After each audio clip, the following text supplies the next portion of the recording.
Hello dear student, welcome to maths mindset. इस video lecture से हम क्लास 10th का जो रिवाइज अपडेटेड सिलेबस है उसको स्टार्ट करने जा रहे हैं, जिसके अंदर हम हमारी जो क्लास 10th की फर्स्ट एक्सरसाइज है रियल नंबर अपडेटेड जो है वो हम स्टार्ट करने वाले हैं। ठीक है, तो रियल नंबर एक्चुअली में रियल नंबर क्या होता है उसको हमें देखने के लिए पहले हमें नंबर सिस्टम से जाना पड़ेगा। ठीक है, कि नंबर सिस्टम के अंदर हमें वेरियस टाइप के नंबर्स मिलते हैं। ये कौन कौन से नंबर होते हैं, कौन से नंबर रियल होते हैं, कौन से नंबर रियल नहीं होते, तो जो रियल नहीं होते वो नंबर कौन से होते हैं। ठीक है, तो ये जो सारी चीज़ें हैं हमें पहले पता होनी चाहिए। ठीक है, ये हमारे जो चैप्टर को है अच्छे से समझने के लिए ये सारी चीज़ें पता होनी चाहिए। ठीक है, तो हम रियल नंबर स्टार्ट कर रहे हैं। रियल नंबर के अंदर हमारे पास में सबसे पहले जो नंबर होता है ना, वो कौन सा नंबर है जो सबसे पहले हम देखते हैं, वो होता है नेचुरल नंबर। नेचुरल नंबर, ठीक है।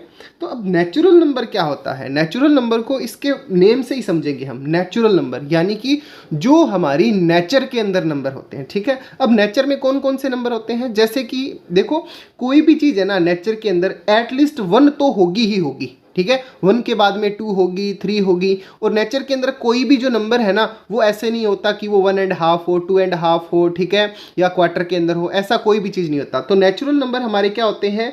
1 2 3 4 5 सो ऑन इनफाइनाइट तक चलते हैं। ठीक है, नेचर के अंदर देखो जीरो भी नहीं होता। अगर कोई चीज़ जीरो है तो वो हमें एग्जिस्ट करती है ये भी नहीं पता होगा। ठीक है, कि लेट्स सपोज अगर नेचर के अंदर जीरो एप्पल होते तो वो हमें पता ही नहीं होता कि ऐसी एप्पल नाम की भी कोई चीज़ है। समझ पा रहे हो बात को, कनेक्ट कर पा रहे हो? यानी कि नेचुरल नंबर जो नेचर के अंदर है वो 1 से स्टार्ट है, 1 2 3 4 5 6। ठीक है, जो नेचुरल नंबर होते हैं इनको हम n से रिप्रेजेंट करते हैं। ठीक है, नेचुरल नंबर के बाद में हमारे पास में क्या आते हैं? Whole number. क्या आते हैं? Whole number. होल नंबर के अंदर क्या होता है? जो हमारे नेचुरल नंबर हैं, जो हमारे नेचुरल नंबर हैं उनके अंदर जीरो ऐड कर दिया जाता है, यानी कि 0 1 2 3 एंड सो ऑन। ये हमारा किसके अंदर आएगा? ये हमारे होल नंबर के अंदर आता है। होल नंबर को रिप्रेजेंट किया जाता है W से। ठीक है, उसके बाद में आता है हमारे पास में इंटीजर। इंटीजर क्या होते हैं? जो हमारे होल नंबर होते हैं, यानी कि ये सारे के सारे क्या होते हैं? पॉजिटिव होते हैं। तो इन्हीं का ही हम मिरर इमेज ले लें, यानी कि इन्हीं नंबरों की हमारे पास में नेगेटिव नंबर भी हो। ये कहाँ तक होते हैं? इनफाइनाइट तक। ये भी कहाँ तक होता है? इनफाइनाइट तक। अब ये हमारे पॉजिटिव इनफाइनाइट तक जो होल नंबर होते हैं, इनको अगर हम रिवर्स कर दें तो ये हमारे पास में क्या हो जाएंगे? इंटीजर हो जाएंगे। इनको रिप्रेजेंट किया जाता है Z से। अब कैसे? देखो, ये क्या है? इनफाइनाइट, तो नेगेटिव इनफाइनाइट। ठीक है, नेगेटिव इनफाइनाइट से कितना है? 3 -2 -1 0, फिर 1 2 3 एंड सो ऑन। कहाँ तक? इनफाइनाइट तक चलता जाएगा। तो ये जो हमारे पास में नंबर होते हैं ना, ये कौन से होते हैं? इंटीजर होते हैं। कौन से होते हैं? ये नंबर इंटीजर होते हैं। ठीक है, उसके बाद में आता है हमारे पास में रैशनल नंबर। क्या आते हैं? रैशनल नंबर वो होते हैं, रैशनल नंबर को रिप्रेजेंट किया जाता है Q के। ठीक है, अब रैशनल नंबर क्या होते हैं? रैशनल नंबर होते हैं जिनको हम P/Q की फॉर्म में लिख सकते हैं। P/Q क्या होता है? P/Q जो दोनों ही क्या हैं? P एंड Q दोनों ही हमारे को प्राइम हैं। अब को प्राइम नंबर को भी हम आगे हम समझेंगे। ठीक है, अभी ये ध्यान रखेंगे कि को प्राइम नंबर है, को प्राइम नंबर है। ठीक है, को प्राइम क्या होते हैं? देख लो, को प्राइम जिनके अंदर कुछ भी कॉमन ना हो। लेट्स सपोज हमने लिखा 2/3। ठीक है, तो 2/3 ये क्या है? P/Q की फॉर्म है, और ये क्या है? हमारा रैशनल नंबर है। ठीक है, और जैसे देखो मैंने लिखा 2/4, तो 2/4 हमारा को प्राइम नंबर नहीं है। क्यों नहीं है? क्योंकि इन दोनों के अंदर देखो जो कॉमन है ना, वो क्या है? 2 है। तो 2 1 जा 2 एंड 2 2 जा 4, तो इसको 1/2 लिखा जा सकता है। यानी कि को प्राइम नंबर के अंदर जो हमारे P एंड Q होते हैं उनका जो फैक्टर होता है ना, वो कॉमन फैक्टर क्या होता है? उनके अंदर कॉमन फैक्टर सिर्फ 1 होता है। कॉमन फैक्टर क्या होता है? सिर्फ 1 होता है। उसको हम को प्राइम नंबर बोलते हैं। ठीक है, तो रैशनल क्या होते हैं? P/Q की फॉर्म में जिनको लिखा जा सकता है वो हमारे क्या होते हैं? रैशनल नंबर होते हैं। ठीक है, ये सारी चीज़ें हम क्यों पढ़ रहे हैं? क्योंकि इस चैप्टर के अंदर ये सारी टर्म्स हमारी काम में आने वाली है, तभी हम इस चैप्टर को अच्छे से समझ पाएंगे। ठीक है, उसके बाद में आता है इर्रेशनल नंबर। तो इर्रेशनल नंबर क्या होते हैं? इरेशनल, जो रैशनल नहीं होते वो क्या होते हैं? हमारे इरेशनल नंबर होते हैं। ठीक है, तो इनको कैसे समझ सकते हैं? जिनको P/Q की फॉर्म में नहीं लिखा जा सकता, जिनको p बाई क्यू की फॉर्म में नहीं लिखा जा सकता उनको हम क्या कहते हैं, इर्रेशनल नंबर कहते हैं। ठीक है, जैसे कि हमारे पास में √2 हो गया, इनके एग्जाम्पल रैशनल का भी एग्जाम्पल हाँ देख ही लिया था ना, जैसे कि 2/3 हो गया। ठीक है, तो ये हमारे पास में क्या हो गया, जैसे कि √2 हो गया। या नॉन रिपीटिंग नॉन रिकरिंग जो नंबर होंगे हमारे पास में, वो नंबर किसके अंदर आते हैं, हमारे इर्रेशनल नंबर के अंदर आते हैं। ठीक है, जैसे कि लेट्स सपोज 0.02 002 0002। ठीक है, ऐसे नंबर जो इनफाइनाइट तक चलते जाते हैं उनको हम क्या कहते हैं, इर्रेशनल नंबर कहते हैं। तो ये हमारे पास में कुछ एग्जाम्पल हुए। ठीक है, इसके बाद में जैसे और टाइप के हमारे पास में देखो क्या आता है, और नंबर आते हैं जैसे कि प्राइम नंबर। जो हमारे पास में क्या होते हैं, प्राइम नंबर। प्राइम नंबर क्या होते हैं, प्राइम नंबर वे होते हैं जो 1 एंड सेल्फ के अलावा किसी से डिविजिबल ना हो, किसी से भी डिविजिबल ना हो। लेट्स सपोज जैसे कि एग्जांपल लिया हमने, एग्जांपल ऑफ 7। ठीक है, तो जो 7 है, एक तो वो 1 से डिवाइड होता है 7 टाइम, और जो 7 है वो 7 से डिवाइड होता है 1 टाइम। इसके अलावा जो 7 है वो किसी से भी डिविजिबल नहीं है। तो जो किसी से ही डिविजिबल ना हो अदर देन किसके, 1 एंड इटसेल्फ। ठीक है, तो उसको हम क्या कहते हैं, प्राइम नंबर कहते हैं। उसको हम क्या कहते हैं, प्राइम नंबर कहते हैं। ठीक है, अब इसका जो 1 से भी डिविजिबल हो, खुद से भी डिविजिबल हो, और किसी और नंबर से भी डिविजिबल हो, यानी कि प्राइम नंबर का ऑपोजिट, प्राइम नंबर का ऑपोजिट कॉम्पोजिट। कौन सा, कॉम्पोजिट नंबर। ठीक है, कॉम्पोजिट नंबर क्या होते हैं, जो 1 एंड सेल्फ के अदर देन जो दूसरे नंबर हैं उनसे भी क्या हो, डिविजिबल हो, उसको हम क्या कहते हैं, कॉम्पोजिट नंबर कहते हैं। फॉर एग्जाम्पल हमने लिया 8 का एग्जाम्पल। ठीक है, 8 है वो देखो 1 से भी डिविजिबल है, 8 है वो हमारा 8 से भी डिविजिबल है, यानी कि 1 से भी डिविजिबल है, खुद से भी डिविजिबल है। उसके अलावा वो देखो 8 है ये 4 से भी डिविजिबल है, और 8 है ये 2 से भी डिविजिबल है। तो ये हमारे पास में क्या हो गया, कॉम्पोजिट नंबर हो गया। आई बात समझ में। ठीक है, तो हम ये नंबर सिस्टम देख रहे हैं थोड़ा कि नंबर कौन कौन से होते हैं हमारे पास में। ठीक है, तो जो हमारा अब अगर एग्जाम्पल के बारे में बात करें प्राइम नंबर, तो प्राइम नंबर में हमारे पास में 1 और खुद के अलावा कोई और डिविजिबल होना चाहिए। ठीक है, तो देखो 3, ठीक है, 5, 7, 11, ये सारे नंबर हमारे पास में क्या है, प्राइम नंबर है।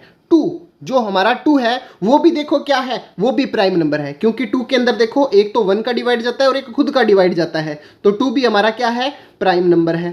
ठीक है, 2, 3, 5, 7, 11, ठीक है, 13 और 17, ये सारे एग्जाम्पल किसके हैं, प्राइम। ये सो और आगे तक चलते जाते हैं। ठीक है, कंपोजिट नंबर कौन कौन से हैं, other than prime number. Prime number जो नहीं है वो हमारा क्या हो जाएगा, कंपोजिट नंबर हो जाएगा। फॉर एग्जाम्पल 2, 3, 4 आ गया। ठीक है, 5 को छोड़ो 6 आ गया, 7 को छोड़ो 8 आ गया, 9 आ गया, 10 आ गया, ये सारे इनफाइनाइट तक जो चलता जाएगा कंपोजिट नंबर। अब बात आती है 1 की, जो हमारा 1 है, जो हमारा 1 है। 1 क्या है, 1 हमारा ना ही प्राइम है, प्राइम भी नहीं है और कॉम्पोजिट भी नहीं है, ये इन दोनों कैटेगरी से क्या है, बाहर है। तो ये हमें थोड़ा ध्यान रखना है कि 1 हमारा प्राइम भी नहीं है, कॉम्पोजिट भी नहीं है। तो ये हमारे पास में क्या है, नंबर सिस्टम के बारे में हमने थोड़ी इन्फॉर्मेशन ली, ताकि हमें इस चैप्टर के अंदर क्या होने वाला है इसको हम अच्छे से समझ पाएँ। तो आई होप आपको ये सारी चीज़ें समझ में आई होंगी। अब हमारा जो चैप्टर है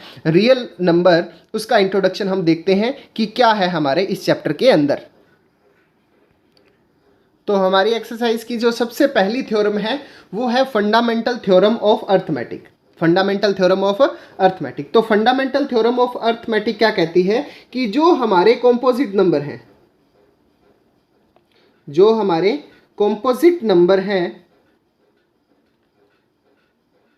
कॉम्पोजिट नंबर हैं, ये जो हमारे प्राइम नंबर के मल्टीपल होते हैं, प्रोडक्ट ऑफ प्राइम नंबर। ठीक है, अब इसको हम एक एग्जाम्पल से समझते हैं, प्रोडक्ट ऑफ प्राइम नंबर। ठीक है, लेट्स सपोज हम है ना एक कोई कॉम्पोजिट नंबर लेते हैं, कोई भी कॉम्पोजिट नंबर ले लो। लेट्स सपोज हमने लिया 6। ठीक है, जो हमारे कॉम्पोजिट नंबर होते हैं ना वो क्या होते हैं, प्रोडक्ट ऑफ प्राइम नंबर होते हैं। तो मैं ये जो मेरे पास में 6 है ना, इसको देखो इस टाइप से लिख सकता हूँ, 2 × 3, 2 3 जा कितना होता है, 6 होता है। अब जब हमने प्राइम नंबर देखे थे, प्राइम नंबर क्या थे, प्राइम नंबर थे हमारे पास में जो खुद से और 1 से डिविजिबल हो, वो क्या होते हैं? प्राइम नंबर होते हैं। सिर्फ 2 ही नंबर से डिविजिबल होते हैं, वो क्या होते हैं? हमारे प्राइम नंबर होते हैं। तो मैं एग्जांपल 2 को देखो, 2 एक तो 1 से डिवाइड होता है और 2 से डिवाइड होता है, इसके अलावा 2 किसी से डिवाइड नहीं होता, तो ये क्या है? हमारा प्राइम। 3 का एग्जाम्पल हो, 3 1 से डिवाइड होता है और 3 सिर्फ 3 से डिवाइड होता है। इन्हीं 2 मार्क्स डिजिट से क्या होता है? ये डिवाइड होता है, इसलिए ये हमारा क्या है? प्राइम नंबर है। तो 2 और 3 हमारे क्या है? प्राइम नंबर है। और प्राइम नंबर का जो प्रोडक्ट होता है वो क्या होता है? कॉम्पोजिट नंबर होता है। आई बात समझ में? ठीक है, तो ये है हमारी फंडामेंटल थ्योरम ऑफ अर्थमेटिक। क्या कहती है कि कॉम्पोजिट जो नंबर होते हैं वो प्राइम नंबर के प्रोडक्ट होते हैं। ठीक है, आई होप आपको समझ में आया होगा। इसके बाद में जो इस चैप्टर के अंदर नेक्स्ट हमारा जो टॉपिक है वो है प्राइम फैक्टराइजेशन। क्या है? Prime factorisation. अब प्राइम फैक्टराइजेशन क्या है?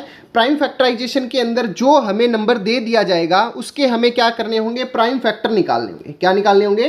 प्राइम फैक्टर निकालने होंगे, और उनकी हेल्प से हम एचसीएफ और एलसीएम निकालना सीखेंगे। ठीक है, तो एचसीएफ और एलसीएम क्या होता है वो भी हम आगे देखने वाले हैं। पहले हम प्राइम फैक्टराइज को देखते हैं, प्राइम फैक्टराइजेशन क्या होता है हमारा। ठीक है, मैंने एक एग्जाम्पल लिया प्राइम फैक्टराइजेशन के लिए। लेट्स सपोज मैंने लिया 28, तो जो मेरे पास में 28 है, अब इसके मुझे क्या निकालने हैं? प्राइम फैक्टर निकालने हैं। प्राइम फैक्टर क्या निकालने हैं? कि ऐसे नंबर के प्रोडक्ट की फॉर्म में लिखना है जो हमारे सारे के सारे नंबर क्या हो? प्राइम नंबर हो। ठीक है, तो इसको करना कैसे है? इसको यूं करेंगे, देखो लेट्स सपोज ये मैंने इसको लिखा इस टाइप से। ठीक है, अब ऐसा सबसे छोटे से छोटा मेरा प्राइम नंबर जिससे ये डिविजिबल हो सकता है। ठीक है, तो 1 तो हमारा प्राइम नंबर नहीं है, तो मैंने लिया 2।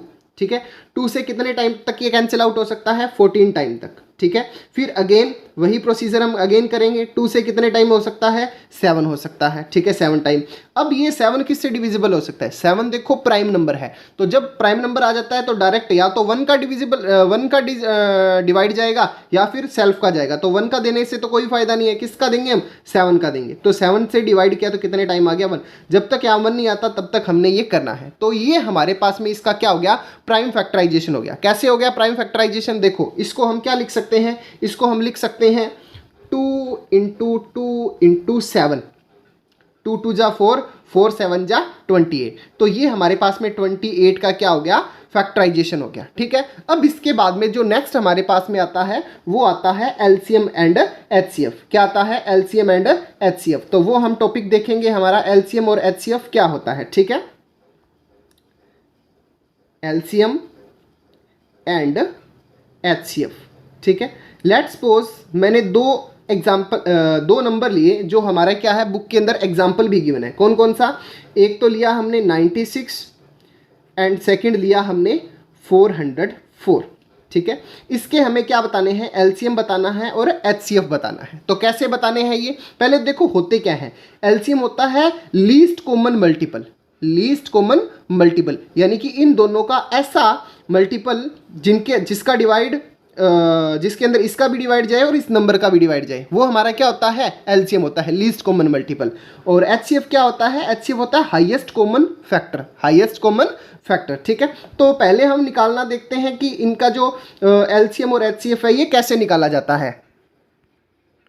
तो हम पहले इसको रफ पेज पर इनके क्या कर लेते हैं? इनके प्राइम फैक्टर निकाल देते हैं। ठीक है, किस किस के करने हैं? एक तो हमें करना है 96 का और दूसरा हमें करना है 404 का। ठीक है, तो जो हमारा 96 है, 96 को हम किस टाइप से लिख सकते हैं? देखो 96 को हम लिख सकते हैं, पहले हमने 2 का डिवाइड किया तो ये हमारे पास में कितने टाइम तक जाएगा? 48 तक जाएगा। फिर हमने 2 से किया तो ये कितने तक जाएगा? 24 तक। फिर हमने किया तो 12 तक। फिर हमने किया तो 6 तक। और फिर हमने किया तो 3 तक। अब 3 है, 3 में देखो 2 का डिवाइड तो जाएगा नहीं। नेक्स्ट प्राइम नंबर कौन सा है? 3 है, तो 3 आ गया। ठीक है, तो इसके बाद में 1 आ गया। अब इसको हम कैसे लिख सकते हैं? 96 को हम देखो यूं लिख सकते हैं। जो हमारा 96 है, 96 को हम कैसे लिख सकते हैं? 2 इंटू 2 इंटू 2 इंटू 2 इंटू 3, यानी कि 5 टाइम 2 एंड 1 टाइम 3। कैसे लिख सकते हैं? 2 into 2 into 2 into 2 into 2 into 3। ठीक है, यानी कि 2 raise to power 5 into 3 raise to power 1। 96 को इस टाइप से हम लिख सकते हैं। ठीक है, नेक्स्ट हमारा क्या है? नेक्स्ट है हमारा 404। तो 404 को हम कैसे लिखेंगे, 404 को हम इस टाइप से लिखेंगे। देखो पहले हमने 2 से डिवाइड किया तो ये कितना आ गया, ये आ गया हमारे पास में 404 को 2 से किया तो 202, फिर हमने अगेन 2 से किया तो कितना आ गया 101। अब 1 हमारा क्या है, प्राइम नंबर है। 1 हमारा क्या है, प्राइम नंबर है। इसके अंदर 1 और इसके खुद के अलावा किसी का डिवाइड नहीं जाता, तो हमने इसके खुद का डिवाइड दे दिया 101। कितने पे चला गया, 1 पे चला गया। ठीक है, तो जो हमारे पास में 404 था, 404 था, इसके प्राइम फैक्टर क्या क्या आ गए, इसके प्राइम फैक्टर आ गए हमारे पास में 2 इंटू 2 इंटू 101। तो इनके एचसीएफ और एलसीएम निकालने के लिए हम सबसे पहले इनके क्या करेंगे, प्राइम फैक्टराइजेशन करेंगे। ठीक है, तो प्राइम फैक्टराइजेशन करने के बाद में अब हमें क्या निकालना है, इसको यूं भी लिख सकते हैं, देखो 2 raise to power 2 into 101 raise to power 1। ठीक है, 2। अब हम इसका निकालेंगे एलसीएम। तो एलसीएम निकालने के लिए क्या करेंगे, एलसीएम के अंदर लीस्ट कॉमन मल्टीपल, यानी कि देखो इसके अंदर जितने भी हमारे नंबर है ना उनका मल्टीपल आएगा, वो क्या होगा, हमारा एलसीएम होगा। तो कैसे निकालना है, देखो यहाँ पे देखो क्या है, 2 2 into 2 into 2 into 2 into 2, other than इसके कहीं पर 2 है, यहाँ पर है, ये देखो 2 टाइम। हमने पिक वो करना है जो मैक्सिमम टाइम हो। ठीक है, जैसे यहाँ पर कितनी बार आया है, 2 बार आया है, यहाँ पर कितनी बार आया है, 5 बार आया है। तो हम क्या करेंगे, 2 रेज़ टू पावर जो 5 है इसको पिक कर लेंगे। ठीक है, 2 रेज़ टू पावर 5। ठीक है, तो 2 रेज़ टू पावर 5। इसके बाद में क्या है, देखो 3 है, क्या कहीं और 3 है, नहीं है, तो यहाँ पर 3 को लिख देंगे। ठीक है, उसके बाद में 2 है, इन दोनों के अंदर चेक करना होगा। जब हम 96 और 404 का एलसीएम लेंगे तो सभी जिन जिन का हमने एलसीएम निकालना है उन सभी को इस टाइप से लिखना होगा। ठीक है, तो 3 को हमने नोट डाउन कर लिया, पहले 2 की पावर 5 को कर लिया, अब 2 की पावर 2, 2 इंटू 2 क्या है, 2 की पावर 2, लेकिन 2 तो हम पहले लिख चुके हैं तो इसको अब नहीं लिखेंगे। इसके बाद में 101, तो 101। ठीक है, अब इनका मल्टीप्लाई करने पर जो हमारे पास में आएगा वो 96 और 404 का क्या होगा, एलसीएम होगा। ठीक है, तो ये हमारे पास में मल्टीपल कितना हो जाएगा, ये मल्टीपल हो जाएगा इनका हमारे पास में 9696, यानी कि 96 और 404 का एलसीएम कितना आ गया हमारे पास में, 9696। अब हम निकालते हैं इसका एचसीएफ। तो एचसीएफ कैसे निकलेगा, एचसीएफ निकलेगा हमारे पास में जो इनका हाईएस्ट कॉमन फैक्टर होगा, जो इनका हाईएस्ट कॉमन फैक्टर, यानी कि जो इनके अंदर भी होगा और इसके अंदर भी होगा। देखो 2 इसके अंदर भी है, इसके अंदर भी है, नोट हो जाएगा। 2 यहाँ पर भी है, 2 यहाँ पर भी है, तो ये वाला भी 2 आ जाएगा। अब ये 2 यहाँ पर तो है बट यहाँ पर 2 नहीं है, तो ये नहीं होगा, ये भी नहीं होगा, ये भी नहीं होगा, ये भी नहीं होगा, ये भी नहीं होगा। तो इसके अंदर हमारे पास में जो कॉमन आया वो क्या आया है, 2 इंटू 2 आया है। ठीक है, तो इसका एचसीएफ कितना हो जाएगा, 4 हो जाएगा। ठीक है, तो ये हो गया हमारा इसका एचसीएफ। ठीक है, हमने दोनों चीजें निकाली, एलसीएम भी निकाला और एचसीएफ भी निकाला। ठीक है, तो ये था हमारे पास में HCF and LCM. I hope आपको समझ में आया होगा। ठीक है, इसके बाद में हमारे पास में इन्हीं पर बेस्ड एक और टॉपिक हम पढ़ेंगे। वो क्या पढ़ेंगे कि हमने एक प्रूवमेंट काम में लेनी होगी कि जो हमारे पास में एलसीएम और जो हमारे पास में एचसीएफ आया है, इनका जो मल्टीपल होगा, इनका जो मल्टीपल होगा वो हमारे इन नंबर के मल्टीपल के इक्वल होगा या फिर इन नंबर के प्रोडक्ट के इक्वल होगा। ठीक है, एलसीएम ऑफ दैट नंबर और HCF of that number are equal to product of those number. उन दोनों नंबरों के इक्वल में क्या होगा, हमारा एचसीएफ और एलसीएम का मल्टीप्लाई होगा। ठीक है, जैसे कि अगर हम यहाँ पर इनके प्रूवमेंट में देखें कि इसका एलसीएम कितना था, 9696 इंटू इनका एचसीएफ कितना था, 4। ये इक्वल होगा हमारे किसके, 404 और 96 के प्रोडक्ट के इक्वल होगा। ठीक है, तो ये बात भी हमें ध्यान रखनी है। अब हम देखते हैं इस एक्सरसाइज का जो बेसिक टॉपिक के अंदर सबसे लास्ट हमारे अंदर जो हमारे पास में टॉपिक आता है वो इन दी लास्ट हमें क्या डिस्कस करना होगा, इन दी लास्ट हमें डिस्कस करना होगा कि हमें ना कुछ इरैशनल नंबर दे दिए जाएंगे। ठीक है, इरैशनल नंबर दे दिए जाएंगे, उन नंबर को हमें प्रूव करना है कि वो इरैशनल नंबर होंगे। ठीक है, तो वहां पर हम क्या करेंगे, कॉन्ट्राडिक्शन मेथड को यूज में करेंगे, काम में लेंगे कॉन्ट्राडिक्शन मेथड। कॉन्ट्राडिक्शन मेथड के अंदर क्या होता है कि हमें प्रूव क्या करना होगा, इर्रेशनल प्रूव करना होगा। उसके लिए हम क्या करेंगे, उनको हम रैशनल लेट कर लेंगे, ठीक है। तो ये वो टॉपिक जब हम वो क्वेश्चंस करेंगे वहां पर देखेंगे कि इस कॉन्ट्राडिक्शन मेथड को हम किस टाइप से काम में लेने वाले हैं, ठीक है। तो ये था हमारे पास में जो रियल नंबर हमारा चैप्टर था उसका बेसिक इंट्रोडक्शन, जिसके अंदर हमने क्या है, रियल जो हमारा नंबर सिस्टम था उसको भी हमने डिस्कस किया। उसको डिस्कस करने का क्या फ़ायदा है कि हमें एक्चुअल में जो नंबर की टर्म्स हैं वो पता होनी चाहिए, ठीक है। अब जैसे कि क्वेश्चन आ जाएगा कि prove that √2 is irrational number, ठीक है। √2 क्या है, इर्रेशनल नंबर है। तो इर्रेशनल नंबर भाई होता क्या है, जब तक ये हमें पता ही नहीं होगा तो हम उसे प्रूव कैसे करेंगे, आई बात समझ में, ठीक है। कॉम्पोजिट नंबर क्या होते हैं, प्राइम फैक्टर क्या होते हैं, प्राइम नंबर क्या होते हैं, तो इन सभी चीज़ों को समझने के लिए हमने नंबर सिस्टम समझा, और उसके बाद में इस चैप्टर के अंदर हमें क्या क्या पढ़ना है वो सारी चीज़ें हमने देखी, ठीक है। तो आई होप आपको समझ में आया होगा। तो इस चैप्टर के अंदर बेसिकली हमने करना क्या है, एलसीएम एचसीएफ निकालने हैं, और जो हमारे इर्रेशनल नंबर हैं उनको हमने प्रूव करना है कि वो इर्रेशनल नंबर है, ठीक है। तो आई होप आपको समझ में आया होगा, ठीक है। तो इसके बाद में हम स्टार्ट करेंगे हमारी एक्सरसाइज 1.1।